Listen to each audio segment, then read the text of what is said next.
The Pennsylvania State System of Higher Education is asking lawmakers for another funding increase in this year's budget that would impact local universities like Millersville and Shippensburg. And as Fox 43's Marshall Keeley explains, state schools want to keep tuition where it is.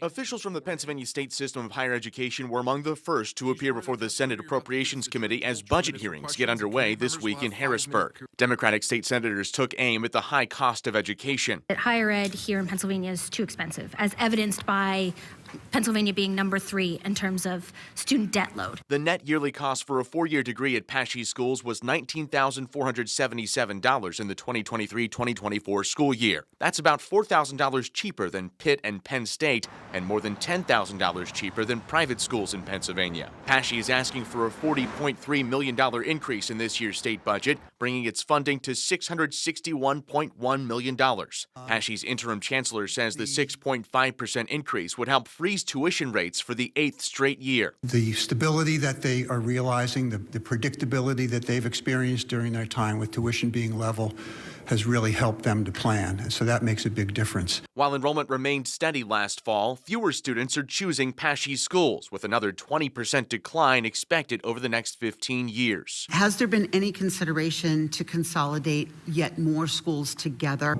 We've lost about a third of our enrollments over the past decade plus. It takes time to adjust. Republicans question the need for another increase. Taxpayers are being asked to send more money. As you know, we look at these numbers on your fall enrollment, and we continue to see an awful lot of red.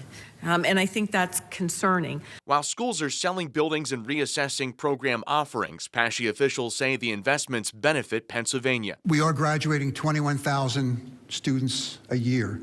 80% of them are taking their first jobs in the Commonwealth of Pennsylvania, and 10 years later, 65% of them are still here. They've set up their lives and they're continuing to work. PASSHE officials appear before members of the House Appropriations Committee on Thursday.